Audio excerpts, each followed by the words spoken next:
Mais uma vez estamos aqui para trazer mais uma aula e agora, nessa videoaula, nós iremos aprender sobre teontologia. Essa é a matéria que nós iremos tratar neste momento e começar a falar a partir de agora. Então nós vamos falar sobre teontologia. Teontologia. Ok? A teontologia, ela é a doutrina de Deus, tá? Nós estamos fazendo curso teológico. Nós já falamos isso em algumas matérias. O que é teologia? Muitos já aprenderam que teologia é o estudo sobre Deus, né? Teologia, ele abrange várias matérias. Nós estamos fazendo a teologia sistemática. Então, nós estamos fazendo várias matérias que vão nos dar a interpretação acerca das coisas de Deus e entender os assuntos gloriosos da palavra de Deus acerca da Bíblia. Então, teologia, né, já sabemos que logia é estudo, né? Ela vem da palavra logos, do grego, e logia é estudo, da palavra logos. E teo, ela significa Deus, tá? Aqui vem do logos e aqui vem de theos. Theos, Deus. Então, theos e logo formou-se a palavra teologia, o estudo de Deus ou das coisas voltadas para Deus ou das coisas sobre Deus. Então, teologia, e nós estamos fazendo sistemática, tá? Nós estamos fazendo teologia sistemática. O que é sistemática? Sistemática porque nós vamos abordar várias matérias que vão nos falar acerca da teologia, desse estudo glorioso. Então, nós vamos fazer 24 matérias que estão divididas em 6 módulos. Então, cada módulo é composto por 4 matérias e cada módulo nós colocamos aí como um mês, tá? Então, será uma matéria por semana, de segunda a sexta, e no sábado a prova da semana. Então, isso já é padrão. Todas as aulas são transmitidas ao vivo, de segunda a sexta, das 8 horas até as 22 horas da noite. Às vezes pode terminar um pouco antes ou um pouco depois, né? Não tem um horário preciso. As aulas são gravadas, eu estou gravando as aulas e toda vez que termina a aula ao vivo, no outro dia pela manhã, é já disponibilizado a aula para os alunos. Então os irmãos não precisam se preocupar, não precisa mandar nós gravar a aula para você, que todas as aulas são gravadas. E no outro dia pela manhã, elas são disponibilizadas para que os irmãos possam assistir. A teologia não é coisa do demônio, irmãos. A teologia não é coisa do diabo. A teologia é coisa de Deus, E eu entendo que existem muitos mestres, muitos doutores, muitos professores que acabam não incentivando a operação do Espírito Santo para que o aluno possa ter a letra, ter o ensino, ter o conhecimento, junto com a graça, a manifestação e a coordenação do Espírito Santo. Eu sou um professor diferente, eu ainda prezo pelo mover do Espírito Santo. Em algumas aulas, dá vontade até de dar uma corrida aqui, em algumas aulas, dá vontade até de falar em línguas, em algumas aulas, dá vontade de dar até glória a Deus e aleluia. Então, nós ainda somos professores dessa estirpe, desta turma. Então, deixa eu apagar aqui. Então, nós vamos falar sobre a matéria teontologia. Teontologia. Vamos lá. Vamos começar a falar sobre teontologia. O que é teontologia? O que significa teontologia? Teontologia, você já sabe, logia, estudo, logia, estudo, tá? Onto vem de ontologia, né? Onton, ela significa ser, tá? Onto significa ser. E tel que está unida ao onto, tel significa Deus. Deus. Então, a teontologia seria o estudo do ser de Deus. Então, seria uma matéria específica para falarmos só da pessoa de Deus. Agora, a teontologia, ela é muito complicada. Por quê, irmãos? Quem é que pode estudar Deus? Parece até uma brincadeira, né? Quem é que pode estudar a Deus? Ora, nós não temos compreensão e nós nunca conseguiremos estudar a Deus. Por quê? Porque nenhum homem é capaz de entender a mente de Deus. Olha, quem subiu ao céu? Quem é que subiu ao coração de Deus? Quem pode entender a Deus? A própria palavra de Deus diz que os pensamentos de Deus não são os nossos pensamentos. É até complicado quando nós dizemos assim: eu sou formado em teologia. Irmãos, eu estudo teologia há muitos anos, há mais de 20 anos, e continuo estudando. Nunca uma pessoa vai ser tão formada o suficiente ao ponto de dizer que eu não preciso aprender mais nada. Porque nós não somos capazes de esgotar ou fechar, ou terminar, ou até mesmo se formar numa questão quando se trata de Deus. Tá? Não podemos conceber isso. Então a teontologia, ela faz parte das disciplinas que formam um nível de conhecimento para que nós possamos tentar entender a Deus. Então a teontologia é só uma disciplina, o qual nós vamos aprofundar acerca da pessoa de Deus para tentarmos entender a Deus, tá bom? Então, não é completo no sentido de dizer, vocês não têm mais nada para aprender. Não, nós vamos dar aqui uma instrução básica para que você possa crescer no conhecimento. Nós já falamos acerca do conhecimento e da sabedoria, do conhecer e do saber, que são diferentes. Conhecer é uma coisa, saber é outra. Conhecer é prática, conhecer é teórico e saber é prático. Então você está adquirindo conhecimento, mas a sabedoria vem da prática, né? De aprofundar. Então a teontologia seria o estudo do ser de Deus. Mas eu quero dizer para você que eu prefiro definir teontologia como mergulhar no ser de Deus. Então nós não iremos estudar. Eu quero dizer para você que nós vamos mergulhar no ser de Deus. Ok? Então nós iremos mergulhar no ser de Deus. Tentar, dentro da nossa pequenez, da nossa mente humana e falha, tentar compreender algo bem sobre o nosso Deus, que é glorioso. Então, isso é teontologia. Tá? Teontologia é o estudo do ser de Deus, mas nós não vamos estudar porque nenhum homem é capaz de estudar Deus. Deus não é um ser pessoal no sentido humano ou completo para que nós possamos entender. Deus não é algo material, Deus não é algo físico, tá? Para que nós possamos entender a Deus. Então a nossa mente, ela é passível de erros ao tentar compreender algo tão glorioso. Então eu prefiro dizer que na matéria de teontologia nós vamos mergulhar no ser de Deus. Nós vamos aprofundar no ser de Deus. Nós vamos tentar adentrar em Deus e tirar experiências e ensinos que nos levem a cada vez mais perto de Deus. Tá ok? Então, isso é teontologia.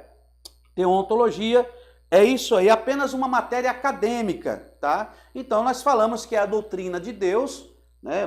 Nós dizemos que a teologia é uma doutrina, doutrina de Deus.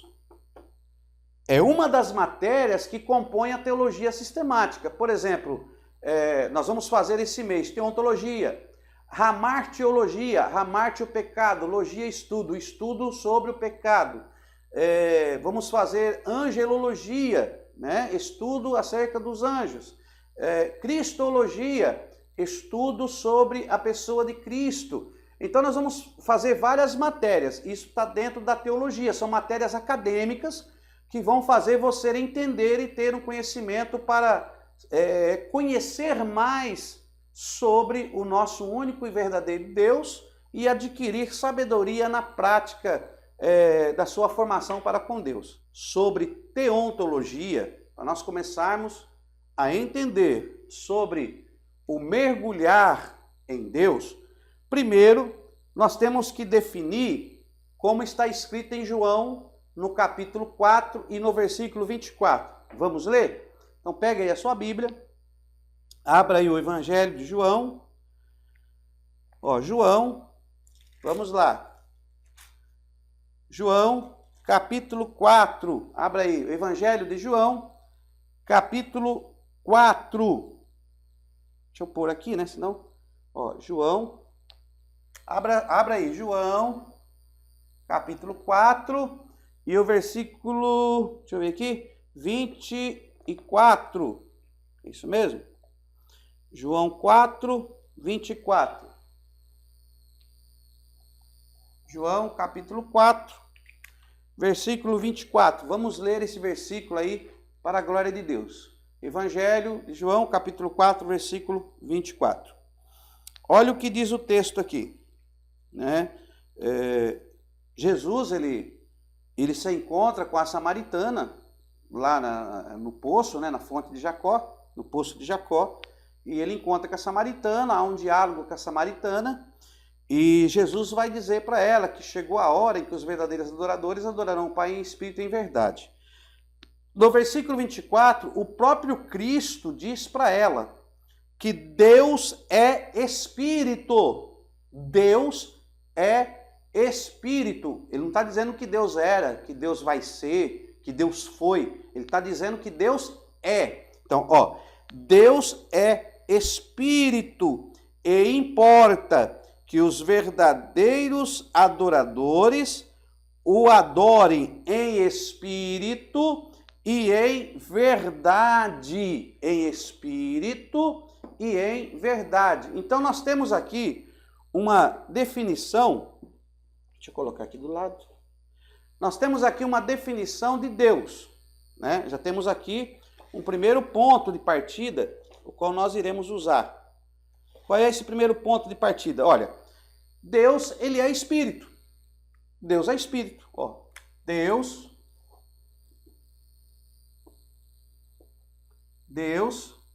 é espírito. Ok? Deus é espírito. Mas qual é o conceito de espírito? O que vem a ser espírito? O que nós entendemos por espírito? Deus é espírito. Mas o que nós entendemos por espírito? Vamos entender aqui o que nós entendemos por espírito. Bom, espírito, primeiro, nós temos que entender que espírito, ele é imaterial. Então, espírito é imaterial, imaterial, ou seja, ele não é algo palpável, ele não é algo que você vai pegar, ou que nem aqui uma caneta que você segura na sua mão, né? O espírito não é palpável, porque ele não é físico, ele é espírito. Então, quando fala que Deus é espírito, está dizendo que não é palpável, é imaterial, ou seja, não é material, é algo imaterial. A essência de Deus é imaterial, não é matéria. E nós vamos ver que ele foge, se ele é imaterial, ele então foge da dimensão física. Então, se ele é imaterial, ele não está preso à dimensão física, ok? Então, nós temos que entender isso aqui. Deus é espírito. Lembra quando você já aprendeu sobre o oika? Tá lembrado? O oika. O que é o oika? Você já aprendeu, ó. Observação, interpretação, correlação, ó, você já aprendeu sobre isso, você já sabe. E o aplicação. Esse é o oika.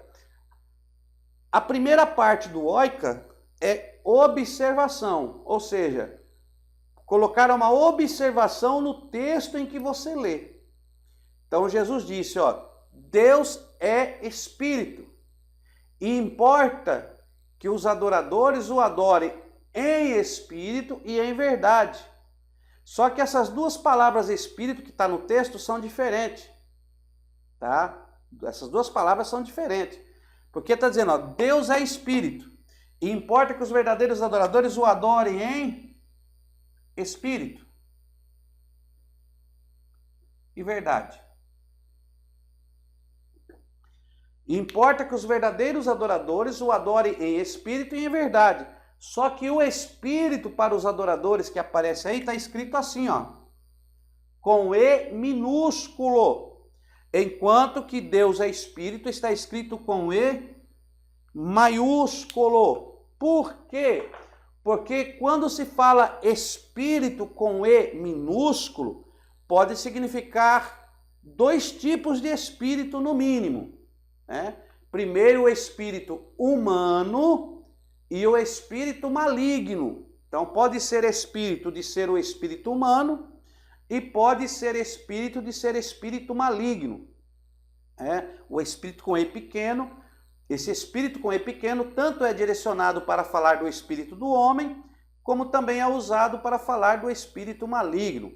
Mas o espírito com E maiúsculo, ele é usado só quando se refere ao Espírito de Deus, quando se refere à deidade, à divindade. Aí se usa o Espírito com E maiúsculo, tá? Só uma observação para que você possa detectar. Então, Deus é Espírito, um Espírito que é Deus, né? Um Deus espiritual. Importa que os verdadeiros adoradores, os humanos que o adorem, os seres, a sua criação o adore em espírito, ou seja, no próprio espírito humano da criação, no próprio espírito humano da criatura. Então, importa que nós o adoremos no nosso espírito e em verdade. Então, isto quer dizer que eu não posso adorar na força do corpo físico, eu não posso adorar na força da carne. A minha adoração a Deus tem que ser espiritual, ok? Envolvendo o meu espírito humano para com adoração ao Espírito que é Deus, porque Deus é Espírito. Então nós temos aí uma definição de que Deus é Espírito. Temos aí a primeira definição de Deus. Tá? Deixa eu pegar aqui o pano para apagar. Cadê o pano? Aqui. Ok, deixa eu dar uma apagada aqui. Você vai aprender dois palavrão para se estudar teontologia, para se estudar paracletologia, que é o estudo do Paracleto, do Espírito Santo, para você estudar cristologia, né? Para você estudar angelologia, você tem que aprender esses dois palavrão que vai acompanhar. Mas são dois palavrão de uma forma benéfica, não de uma forma maligna. Então eu vou te ensinar dois palavrão. O primeiro palavrão, você vai ter que decorar esse palavrão. Se você falar ele 10 vezes rapidamente, você vai sair falando em línguas estranhas desta aula hoje. Tá bom? Ó, primeiro palavrão que você tem que aprender. Você tem que ter isso na sua mente, gravada no seu coração, quando você for ler passagens bíblicas, principalmente no Antigo Testamento. Você tem que ter isso em mente. Primeiro palavrão.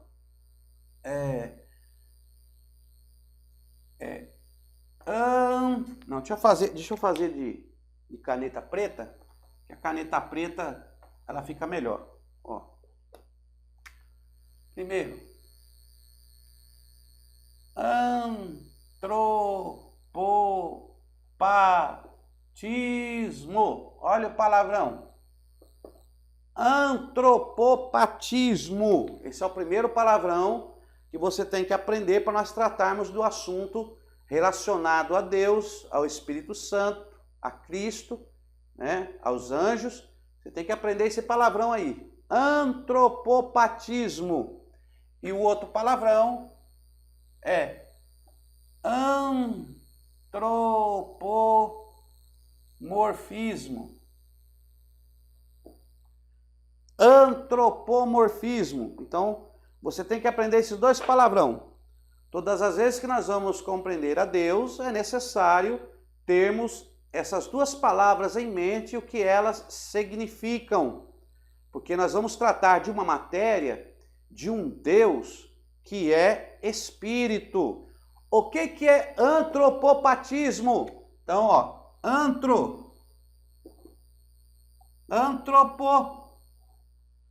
antropo se refere ao homem, né? Ó, ao homem, ser humano, ok? Antropos se refere ao homem, né? Que nem nós vamos fazer uma matéria chamada antropologia. Então, antropo se refere ao homem. Existem várias matérias que estão integradas à antropologia, tá? E nós vamos tratar numa matéria sobre isso. Aí vem a segunda palavra, que é o patismo. Ó, antropopatismo. Ó. Patismo tem a ver com sentimentos. Ó.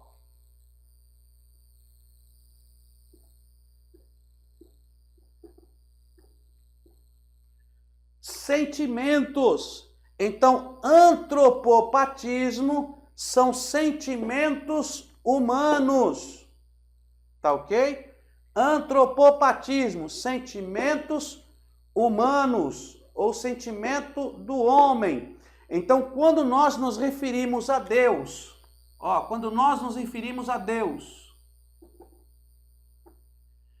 que é Espírito, nós não podemos compreender esse Deus que é glorioso, esse Deus que é o Alfa e o Ômega, esse Deus que ele é o princípio e o fim. Como entender a Deus se nós somos limitados? Nós estamos presos, ao tempo chamado cromos, ó.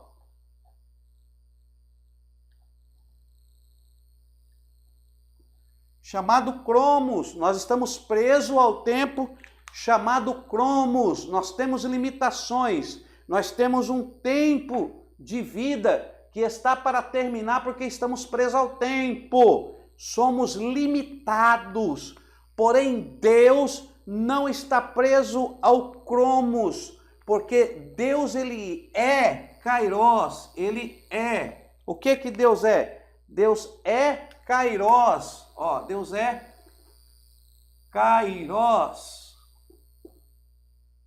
Eu pus com Y porque eu gosto de dificultar. Deus, ele é Kairos. Deus, ele não está preso ao cromos, que é o tempo do ser humano, o tempo terreno. Ele é espírito e é Kairos, eterno. Nós vamos ver os atributos de Deus. Deus, ele se move na eternidade, não tem princípio nem fim, porque ele em si, ele é o alfa, ele é o ômega. Deus, ele revela o fim da história no começo da história. Ele consegue iniciar a história revelando o fim. Como ele começou ali no Éden, falou com Eva, falou da serpente, falou da semente da mulher, já revelou o fim lá no começo. Já revelou Apocalipse, né? lá no começo. Esse é o Cordeiro de Deus que foi morto desde o início. Ele já revelou Batista, esse é o Cordeiro de Deus que tira o pecado do mundo. Ele começa a revelar o final lá no começo, porque ele é a própria eternidade. Deus, ele não tem eternidade, ele é, né, o início. Ele é o alfa e o ômega, princípio e o fim. Ele é o que é, que era e que há de vir. Quando ele olha para o homem, ele vê toda a história humana, passada, presente e futuro. Então ele é o único Deus verdadeiro. Estou só dando umas pinceladas para você já ir aí alargando a sua mente, porque os assuntos que nós iremos tratar vai ser muito forte. Então eu estou aí dando uma espaçada na sua compreensão acerca de Deus. Por isso que eu disse, irmãos, nunca ninguém, na realidade, com toda a sinceridade deste que vos fala, nunca ninguém vai estar formado em teologia. Eu sou formado dentro do conceito acadêmico que me foi passado, porque eu fiz o conhecimento e me formei dentro deste conceito acadêmico. Porém, quando falamos de teologia, quando falamos de teontologia, nunca completaremos ou esgotaremos ou entenderemos acerca deste Deus. Então, que isso fique bem claro.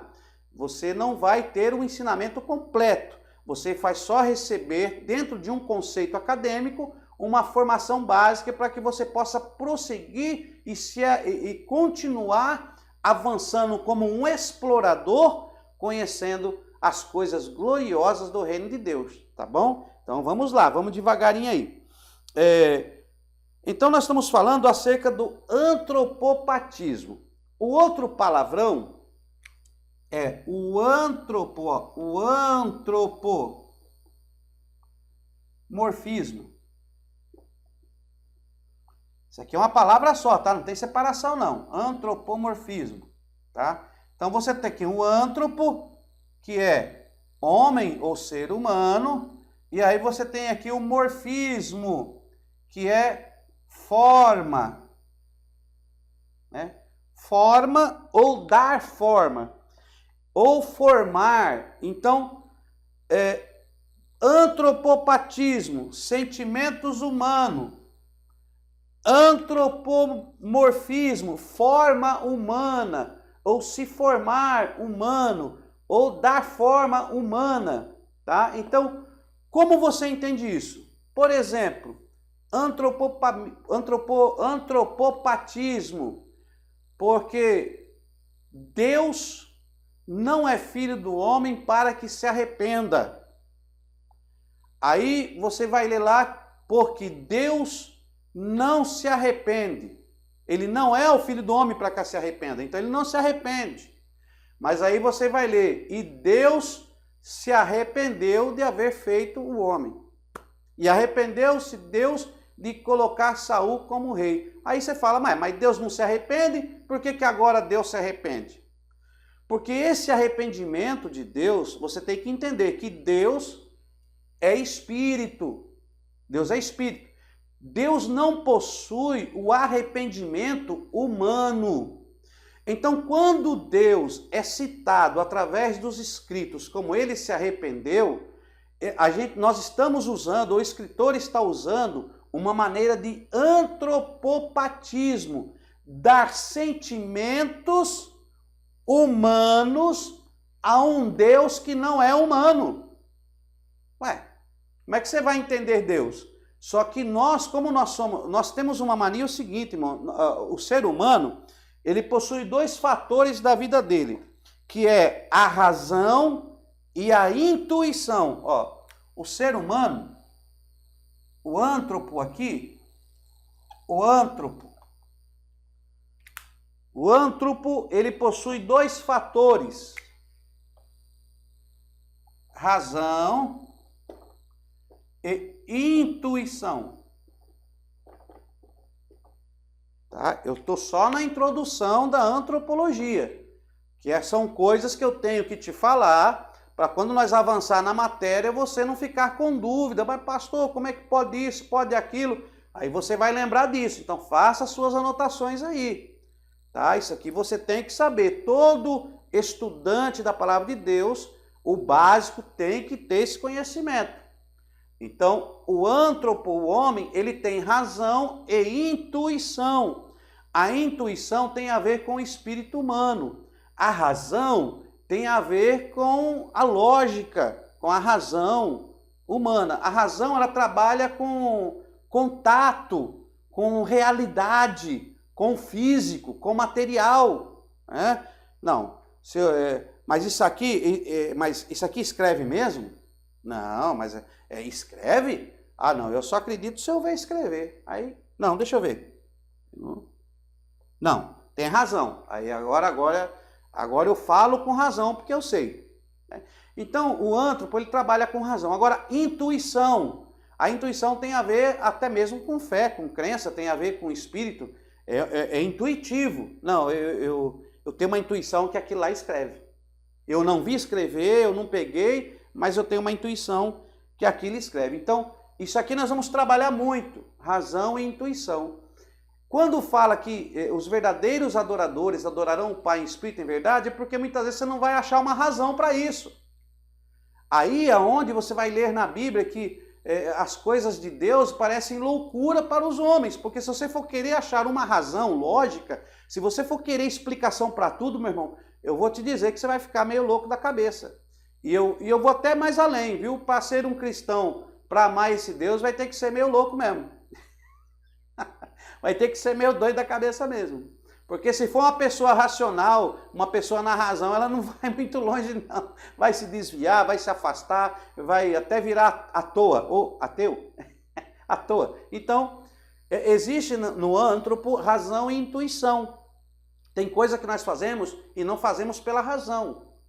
Nós fazemos pela intuição espiritual, porque você sentiu algo diferente naquele momento. Ora, se Paulo escreve aos irmãos de Corinto dizendo que o homem espiritual por ninguém é discernido, lá no capítulo 2 da primeira carta aos Coríntios, porque o homem espiritual ele não é discernido. Por que ele não é discernido? Porque ele não usa a razão. Eu vou ler para você aqui, quer ver? Ó, vamos dar uma lida aqui.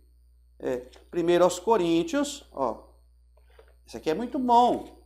Primeiro aos Coríntios, capítulo 2, versículo 15. Deixa eu colocar aqui. Ó. Intuição, ó.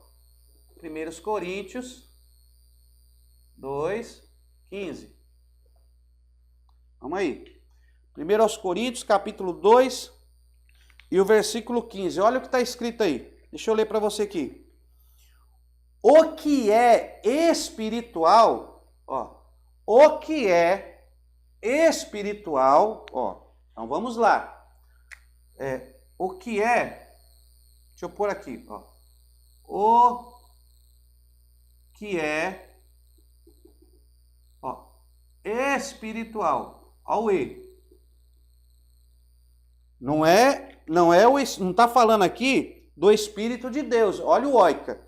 O que é espiritual, né? O que é espiritual é porque ele usa a intuição. Ele é intuitivo espiritualmente. O que é espiritual, porém, discerne bem todas as coisas. E ele, por ninguém, é discernido. Então, ninguém consegue discernir um homem espiritual. Um homem que tem essa intuição da espiritualidade. Ninguém consegue discernir ele. Às vezes até brinco, né? O diabo está armando os laços. E aí lá na esquina, o diabo ele é muito razão, tá? O diabo ele é muito razão. Ele trabalha muito nisso aqui, ó. Intuição não é fé. Intuição, ele é ligado ao espiritual, aquilo que não é palpável, ele é intuitivo. Ele é intuitivo. É uma área do nosso ser que é intuitiva. Não precisa de algo material ou físico para que nós não possamos ser intuitivos. Não tem como eu explicar para você o que é uma intuição na sua essência. mas não tem a ver, não é fé, não é fé. Tem a ver com fé, mas não é fé. A Bíblia diz que a fé é o firme fundamento das coisas que não se vê, mas espera. A intuição é algo que você faz intuitivamente, porque dentro do seu espírito você sentiu que tem que fazer aquilo. O diabo vê que você gosta de passar sempre naquela rua, tá? Sempre naquela rua. E aí, dependendo da sua intuição, você está andando, o Espírito de Deus comunica com o seu espírito e trabalha na intuição do homem. E aí você sente e você diz, não, peraí, eu não vou por ali não, eu vou passar por aqui. Então o Espírito trabalha muito na intuição do homem, tá? Na intuição do antropo. Então ele trabalha muito. E aí dentro dessa intuição que você vai ter esse contato espiritual com Deus. Agora, se você for tentar usar a razão, racionalizar tudo, né? Tem pessoas que ela quer saber a razão de tudo. Infelizmente, irmãos, tem coisa na Bíblia que Deus não deixou revelado para nós. Você sabia? Tem coisas na Bíblia que não está nos revelado. Tem coisas que não está claro. E se o homem for tentar procurar razão em tudo, ele não irá seguir ou não irá compreender as coisas de Deus. É necessário usarmos sim um pouco da nossa razão, porque nós vamos usar, é necessário usar sim, e nós vamos fazer isso, porque nós não podemos também ser pessoas irracionais, porque nós somos seres racionais e usamos nossa razão, porque está no antropos, está no homem. Vamos usar a razão, mas não podemos se esquecer do Espírito, por isso que Deus diz na sua palavra, crescei no conhecimento, né? Crescei no conhecimento e na graça e no conhecimento. Você deve crescer, então você tem que ter um equilíbrio na sua vida.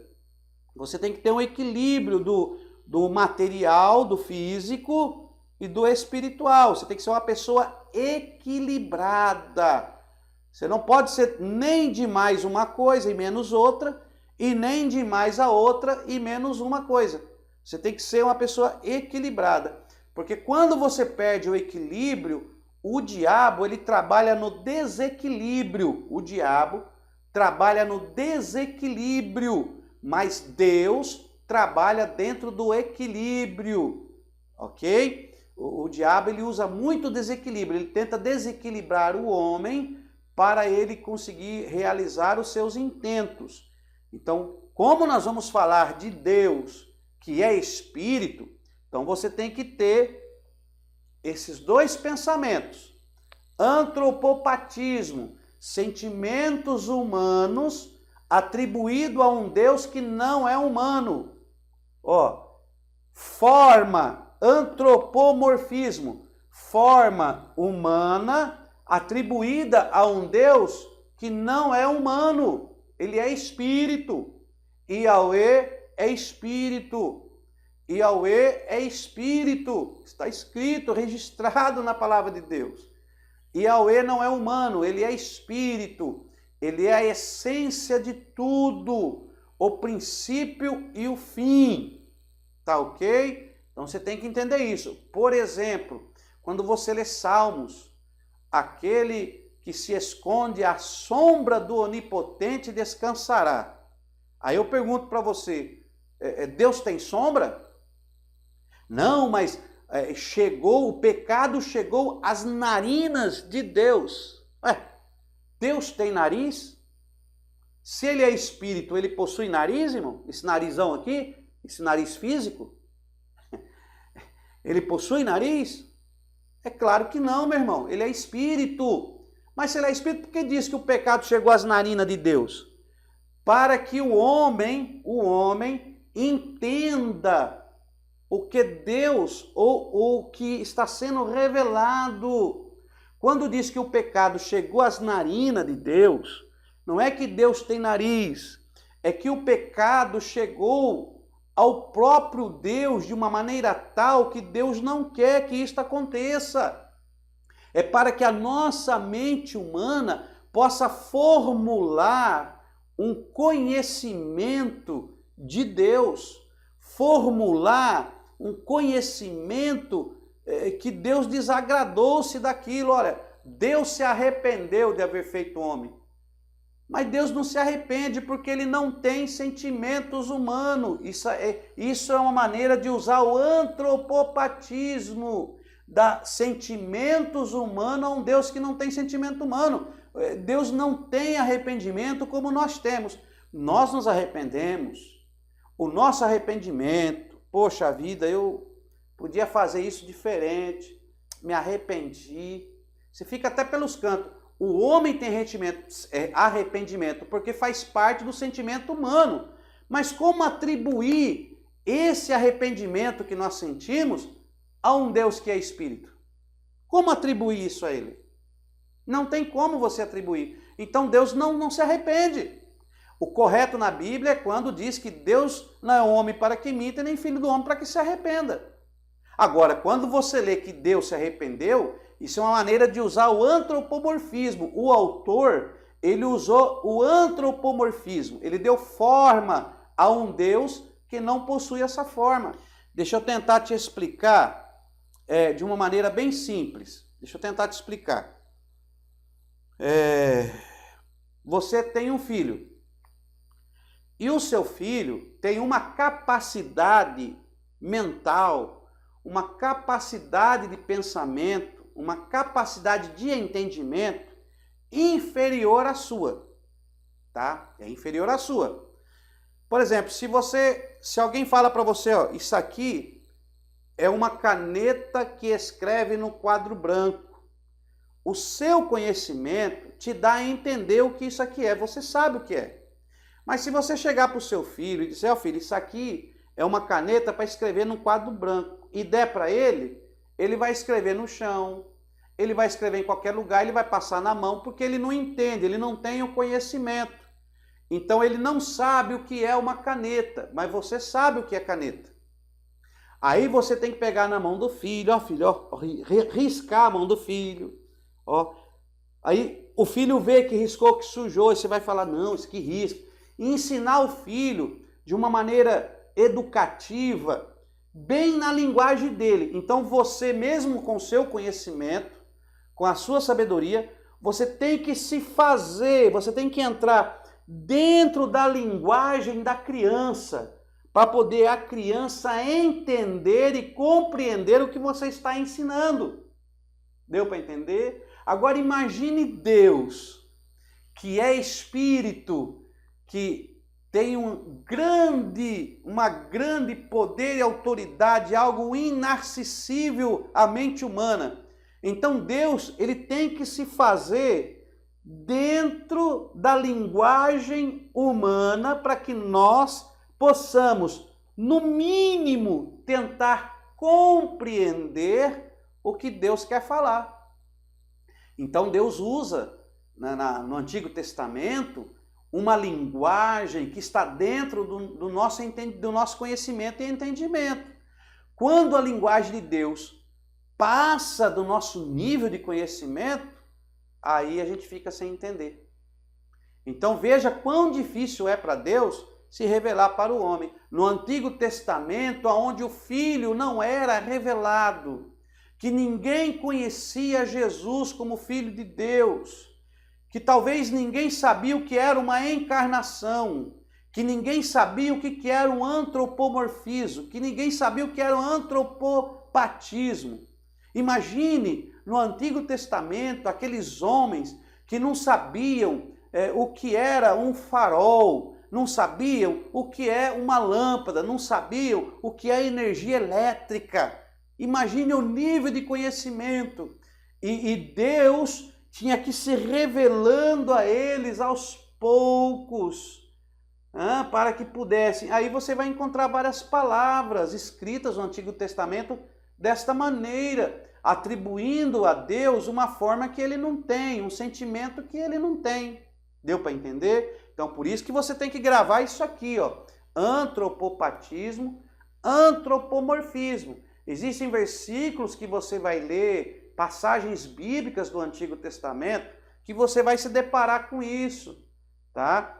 E existe também, eu vou falar só um pouco dele, porque nós vamos abordar esse assunto em outra matéria, mas a teofania, ó, deixa eu fazer aqui, existe também a teofania. Então, antropomorfismo, antropopatismo, ó, antropomorfismo, antropopatismo e a teofania. Até aí tudo bem, meus irmãos? Tá dando para acompanhar? Eu estou dando uma introdução, tá? Eu estou alargando a mente dos irmãos, estou dando uma introdução para nós entrarmos na antropologia. A partir de amanhã a matéria vai ficar mais apertada. Só que como professor eu tenho que ir abrindo os limites do seu conhecimento, eu tenho que abrir os limites da sua compreensão. Então vamos alargar mais um pouquinho só e não vamos falar muito para não te dar um nó. Vamos lá. Teofania.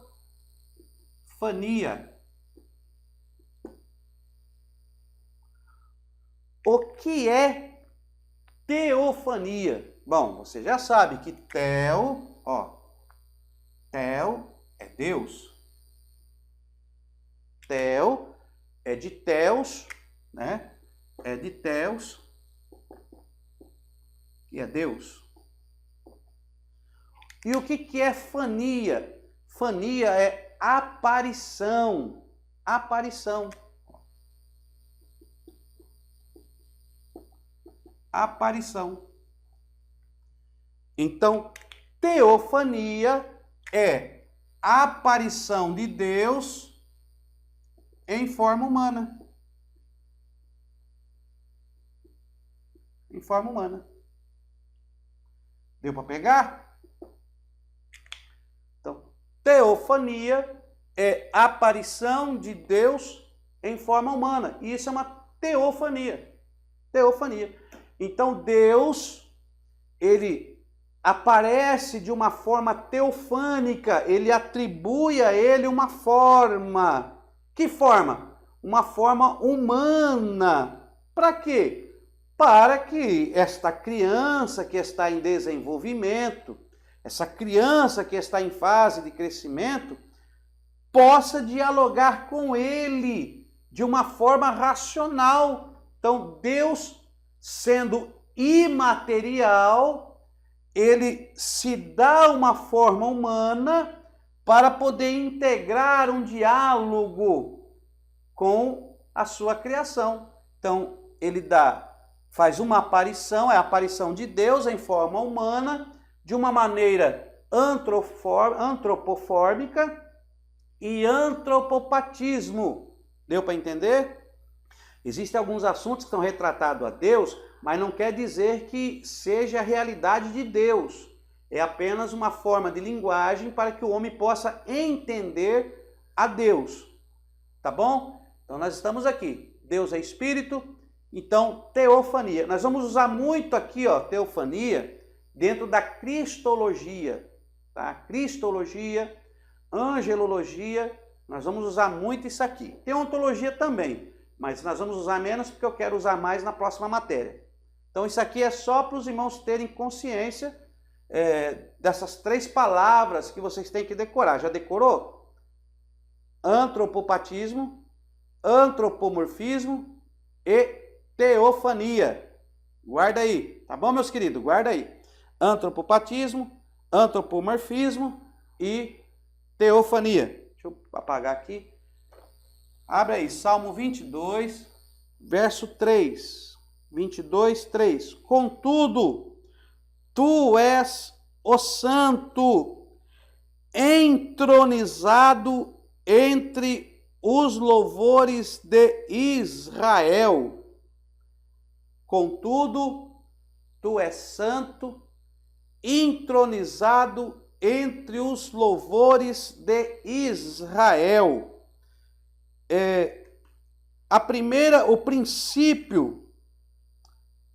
O princípio para se conhecer a Deus, a primeira coisa que nos leva a conhecer a Deus, deixa eu marcar aqui, é o louvor. Ó, princípio para se conhecer a Deus é o louvor. Tá? O princípio para se conhecer a Deus é o louvor. Nós temos um livro no Antigo Testamento, que é este livro que nós lemos, que nós chamamos do livro de Salmos, tá lembrado? Nós falamos isso na matéria passada, e é o livro de Salmos. Ó, nós conhecemos como Salmos, que significa versos, né? O livro de Salmos, que são versos, cânticos, nós conhecemos desta forma, né? Tanto que quando você lê o livro de Salmos, nós falamos Salmo de número 10 e o verso de número 2. Você não usa falar versículos, você fala verso, porque o livro de Salmos é como se fosse um cântico. Salmos. O livro de Salmos é composto por 150 capítulos, né? E tem o Salmo 119, que é o capítulo 119, que é um cântico aí grande, né? Ocupa várias páginas do livro de Salmos. Na Tanakh, o livro de Salmos, ele é considerado como escritos, né? Escritos. Ele é considerado como escrito e não nós consideramos como livro poético, porém eles consideram como escritos, está dentro da Tanakh. Só que Salmos, ele foi, quando ele foi transcrito, traduzido para Salmo, eles puxaram do grego psalmoi. Ó, do grego, deixa eu usar o preto, é melhor, né? Ó, ele sai do grego psalmoi.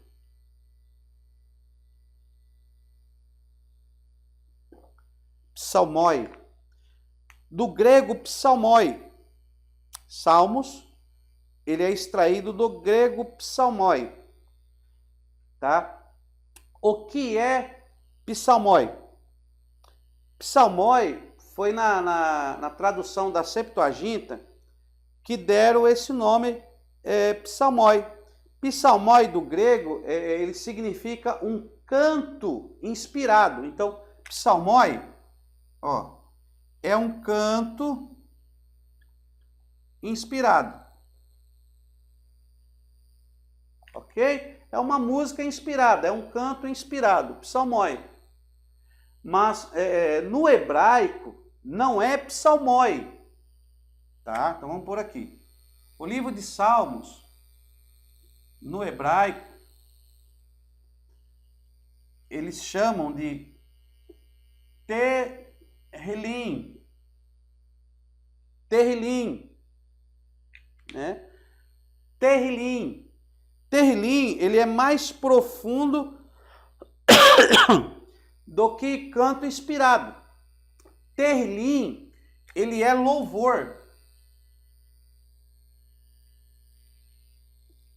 Ó, Tehillim, ele é louvor. Guarde isso.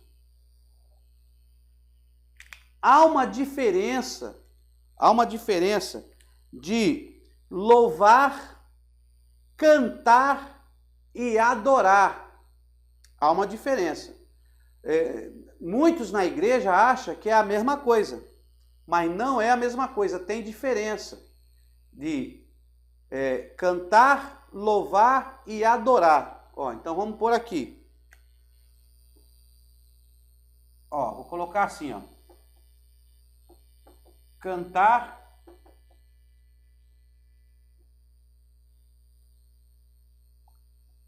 louvar e adorar. Psalmói é cantar inspirado. Psalmói é um canto inspirado. O que é cantar inspirado?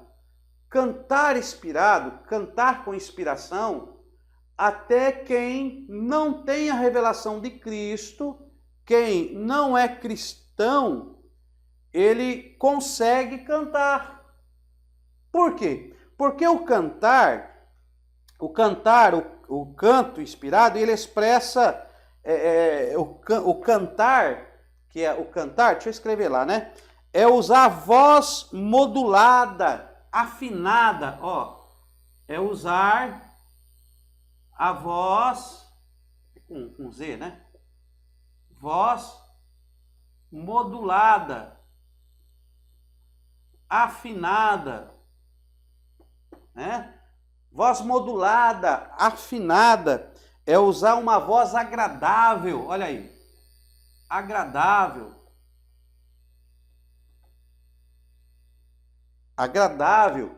Então, a pessoa que tem uma voz aí modulada,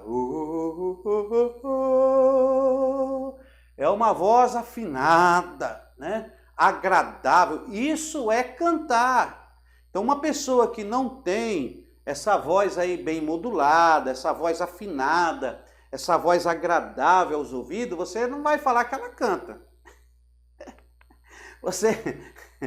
Ela vai cantar para você e você fala, meu Deus, o que é isso? Então você não vai falar que ela canta. Então uma pessoa ela pode adquirir esse canto inspirado com técnicas vocais, com técnicas, com conhecimento humano, ela pode adquirir isso. Ela vai aprender, fazer gargarejo, comer maçã, tratar da garganta. Então isso é uma coisa que ela adquire.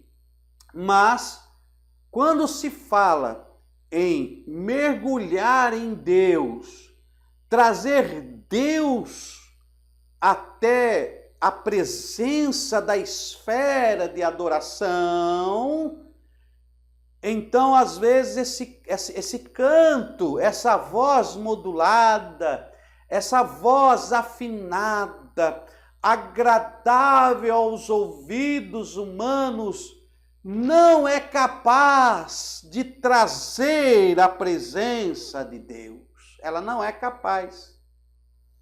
Porque para trazer a presença de Deus, ela tem que ser mais do que um canto.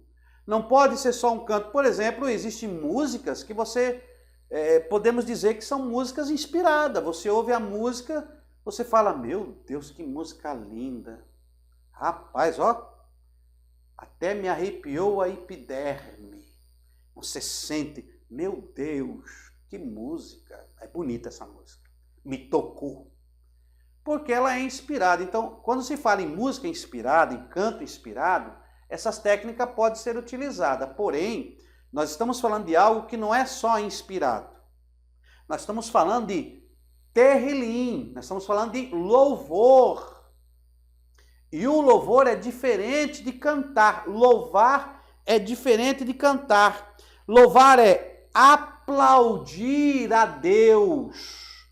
É dar glória, engrandecer, nesse caso, a Deus. Então, louvar, eu vou até marcar aqui, louvar é aplaudir, ó. Aplaudir, né? Aplaudir. Elogiar, ó, dar glória, engrandecer, deixa eu dividir aqui, engrandecer, nesse caso, a Deus. Então, quando eu louvo a Deus, eu estou aplaudindo a Deus, eu estou elogiando a Deus. Por isso que o louvor ele é cristocêntrico.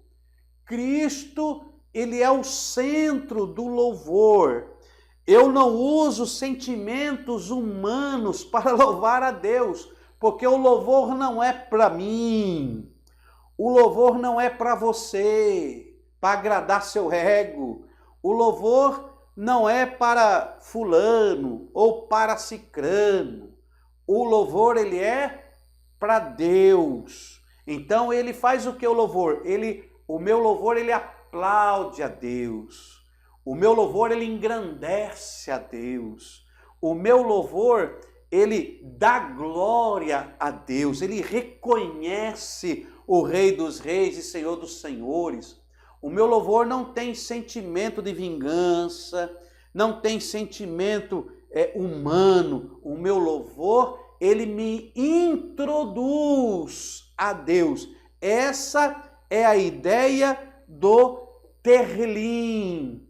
Quando eu estou cantando, quando eu aplico o terlim a Deus, eu estou adentrando na esfera espiritual para com Deus, para com através dos meus cantos engrandecer este Deus Todo-Poderoso Yahweh. Então, os judeus não gostam que você fale salmo, não.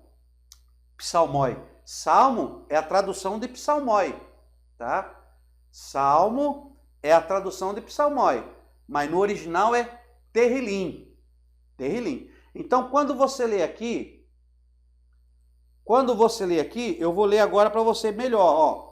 Quando você lê Salmos, que é um cântico, um terrilim, não um cântico, ele é um terrilim. Então, quando você lê o terrilim 22, ele está em forma de terrilim, louvando a Deus, dizendo: contudo, tu és santo, tu és Kadosh. Tu és Kadosh, entronizado, ó, tu és Kadosh, entronizado no terrilim. Olha que coisa gloriosa. Então, ó, contudo tu és Kadosh, entronizado entre o terrilim de Israel. Então não é um cântico. Israel não cantava psalmoi. Israel, ele realizava um terrilim, louvor. Então, o livro de Salmos, ele é um terrilim. Ele traz a presença, a essência de Deus. O terrilim te mergulha na essência de Deus, porque o terrilim é louvar, engrandecer a Deus. Você consegue enxergar e consegue ver uma diferença, mas o louvar é só para Deus. Quando eu digo para Deus, é para quem é o louvor. Então, o louvor não pode ser para uma pessoa, a não ser que você esteja se referindo a Deus como pessoa. Então, o louvor pode ser a pessoa de Deus, de Yahweh? Aí pode, porque Deus, ele recebe todo o louvor, toda a adoração. Deu para entender? Então, o louvor é só para Deus. Ele é o único que merece o louvor. Se eu dirigir o louvor a uma pessoa, então eu já não estou oferecendo um terrilim. Aí não é, a palavra não é terrilim, aí a palavra é cantar. E o cantar pode ser para qualquer um, assim como Chitãozinho Chororó canta dos seus romances, canta das suas histórias, assim como um cantor, ele expressa um poema sobre a sua história. E olha que tem músicas que te fazem até chorar. Por quê? Porque são músicas inspiradas, cânticos inspirados. Mas o terrilim não. O terrilim é um louvor que é direcionado só para Deus. Ele não contém a glória humana dentro do terrilim. O terrilim não é usado para engrandecer a quem canta. Os meus inimigos cairão sobre os meus pés. Eu estou engrandecendo a quem? Eu quero pisar na cabeça dele. Eu estou engrandecendo a quem? Não estou engrandecendo ao homem? Então isso é apenas um cântico. Isso é apenas um canto. Mas não é considerado um terrilim. Não é um louvor, porque não é para Deus. Está se engrandecendo. O louvor não é cristocêntrico. ou teocêntrico. O louvor está sendo antropocêntrico, ou seja, o ser humano é o centro do louvor. E tem hino que eu gosto de cantar. Um exemplo, eu canto porque eu me identifico com o hino, porque fala do sofrimento humano e eu me identifico.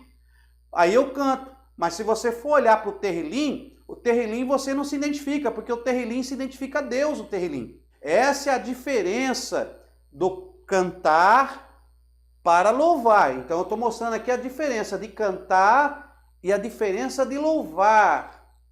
A pessoa canta, mas não traz a presença de Deus. Mas quando a pessoa louva, aí a presença de Deus desce. Por quê? Porque o louvor é para Ele. Hoje, infelizmente, em muitas denominações, priorizam mais o louvor e menos a palavra.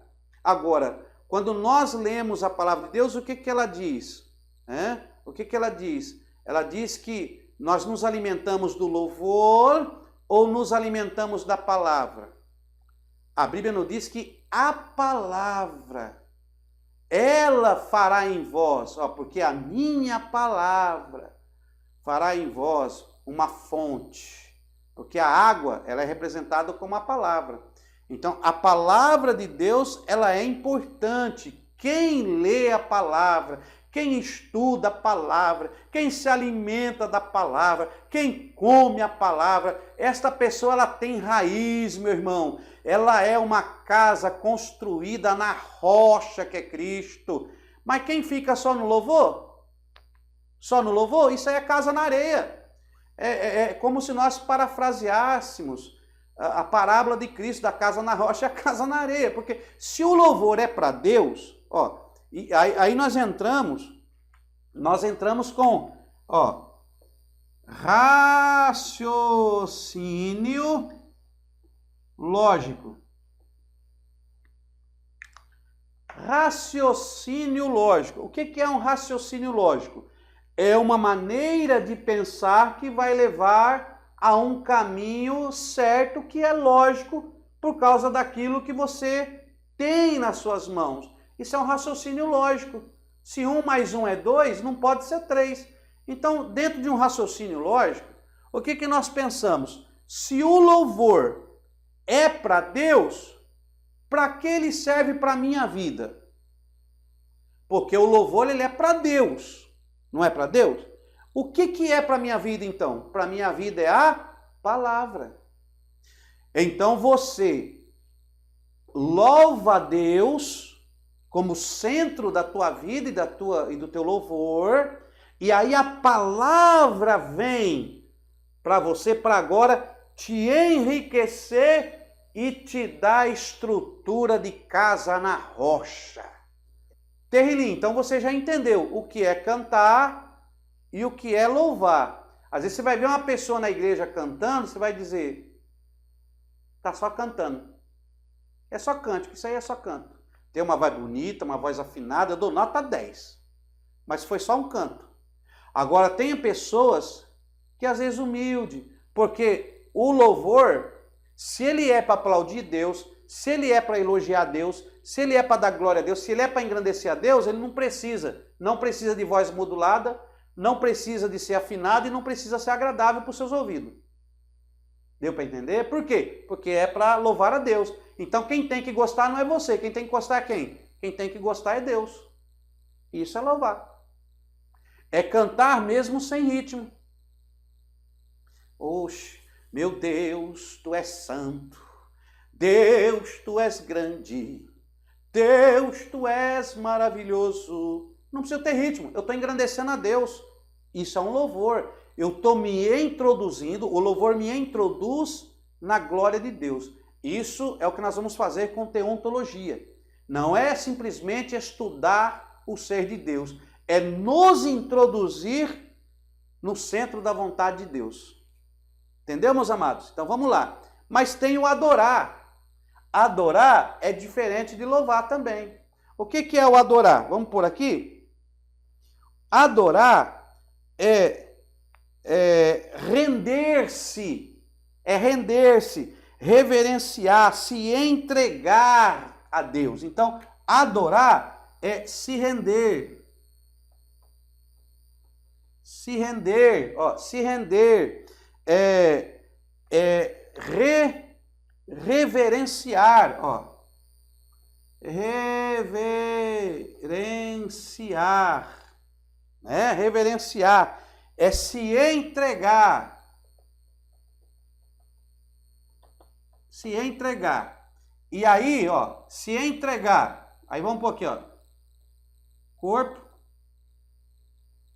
alma e espírito. Ou seja, todo seu ser.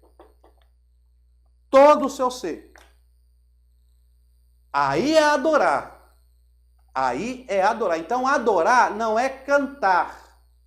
Adorar é quando você se entrega, você se rende, você reverencia, cai de joelhos, se reverencia, você se entrega de corpo, alma e espírito para Deus. Eu sou teu, Senhor. Eu te adoro. Eu te adoro não pelo que o Senhor faz, mas eu te adoro pelo que o Senhor é. Se eu tiver oportunidade de me entregar a Deus, eu me entrego a Deus todos os dias. Eu estou adorando. Isso é que é adoração. Adoração é aquilo que você mais gosta, você se entrega. Eu vou dar um exemplo. Você chega na casa de alguém, aí a pessoa te pergunta: ô, meu irmão, você come lasanha? Aí você fala: eu adoro lasanha.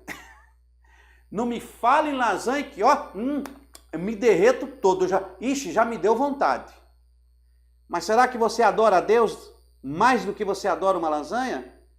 Será que quando você ouve a Deus, você se derrete todo? Será que quando Deus te convida para estar junto dele, você se entrega? Você sente prazer, o mesmo prazer de fazer algo que você gosta fisicamente?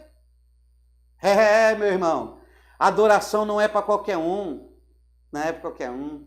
Porque quem adora a Deus, ele não tem cansaço, ele não tem tempo ruim, ele não tem chuva, ele não tem granizo, ele não tem vento, ele não tem tempestade, porque ele adora. E quando ele adora, ele se entrega, ele reverencia, ele se rende, ele faz de tudo para aquele que ele adora. Quando você adora alguém, eu conheço pessoas que adoram a um cantor famoso, a ídolo famoso. O camarada, ele adora tanto esse ídolo, que quando ele sabe que o ídolo está cantando na cidade dele, sabe o que ele faz? Meu irmão, ele faz caravana, ele lota um ônibus, ele pega um carro, porque faz parte da adoração dele. Deu para me entender? E tem pessoas que elas são tão cínicas, que elas falam: não, eu adoro, mas não, para mim Deus é primeiro lugar. Mas você não adora a Deus como você adora esse cantor. Você não adora a Deus como você adora o time de futebol que você torce. Você não adora a Deus como você adora o fã-clube que você participa. Então, isso é adoração. Então, adoração é diferente de louvar. Enquanto que louvar, eu elogio a Deus, eu aplaudo a Deus, eu dou glória a Deus, eu engrandeço a Deus, a adoração eu me entrego. Então, no louvor, eu exalto a Deus, eu me direciono a Deus, mas na adoração eu me entrego de corpo e alma para Deus. Isto é a essência de um terrilim. Então, você tem que convir que quando o judeu ouve você falar psalmóis, salmo, ele fica irritado com você. Porque a essência de um terrilim é muito maior. Então, o livro de Salmos, na realidade, não são simplesmente salmos, mas podemos dizer o livro do terrilim, pois são terrilim para Deus. São onde os escritos dos terrilins, destes homens que louvaram e adoraram ao único e verdadeiro Deus e receberam revelações através do terrilim. E nós podemos sentir a presença de Deus através dessas revelações. Esse é o princípio, eu estou falando de um princípio, para você começar a conhecer a Deus. O primeiro princípio é o louvor, é o Terrilim.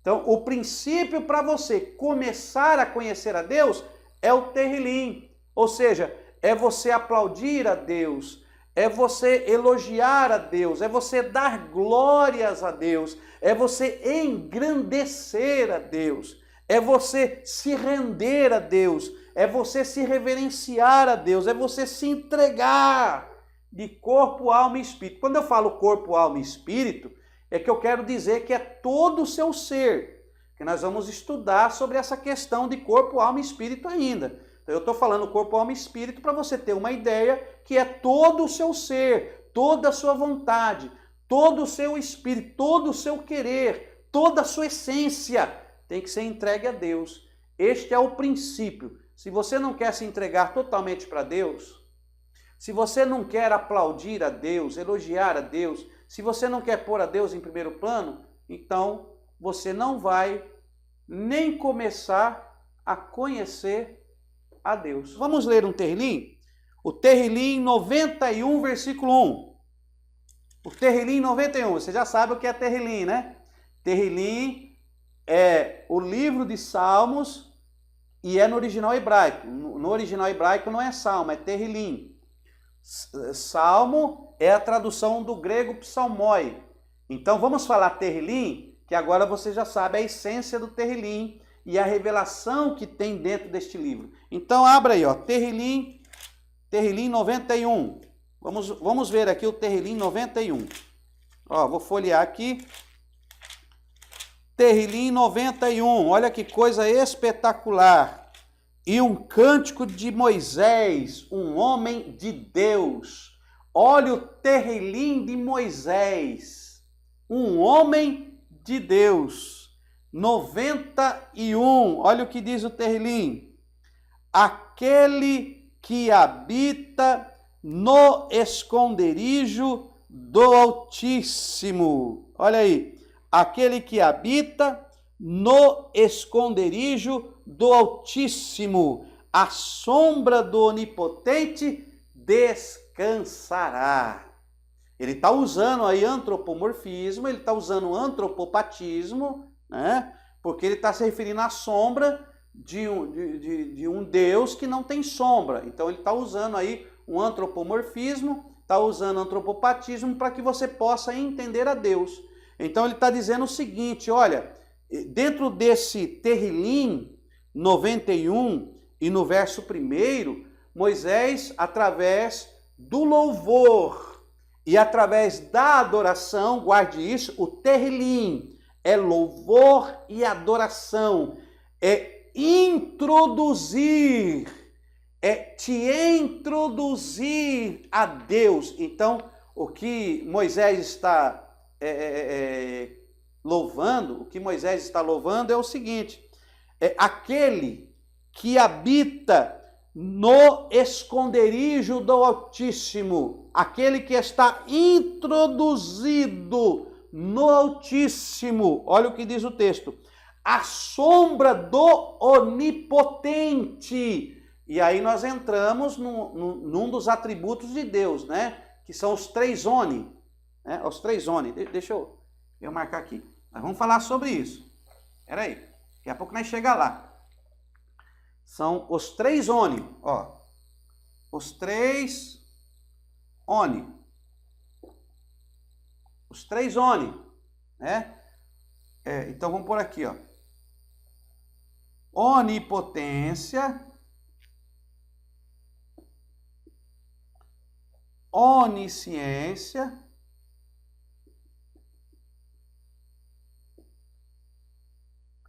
onipotência, onisciência e onipresença. Onipotência, onisciência e onipresença. E ele está chamando aqui, através do Terrilim, Moisés está chamando a sombra de Deus de onipotência. Ó, está usando a sombra aqui, ó.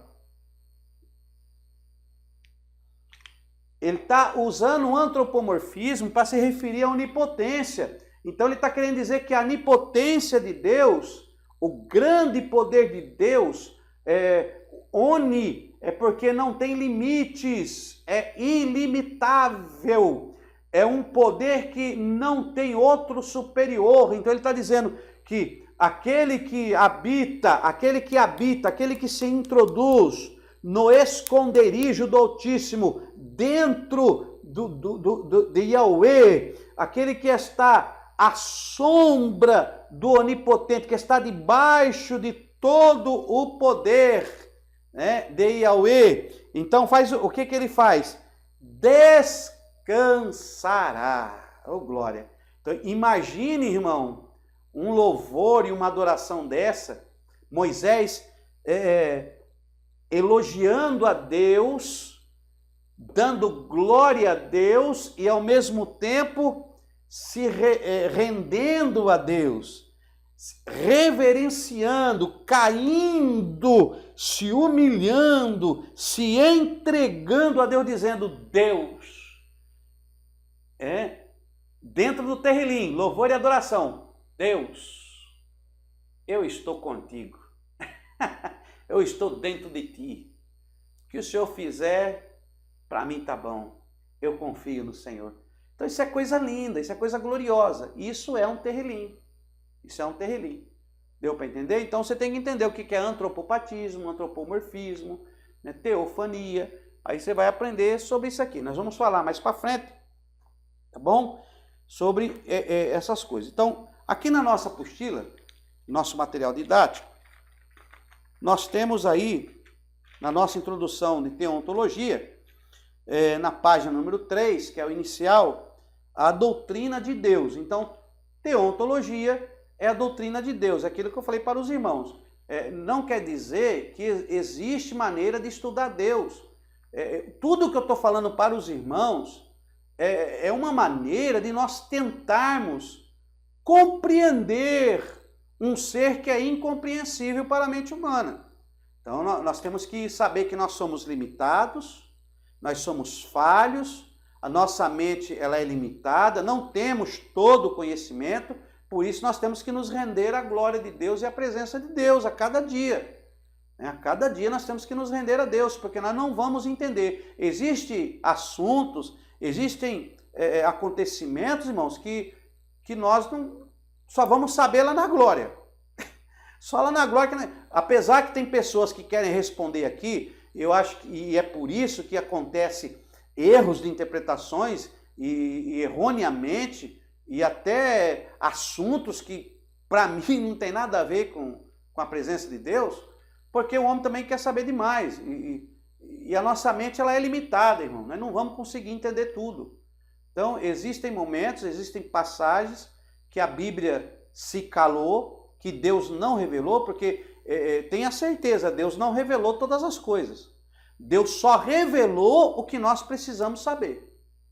Assim como o pai só ensina o filho que está aprendendo a engatinhar somente o que ele precisa saber naquele momento.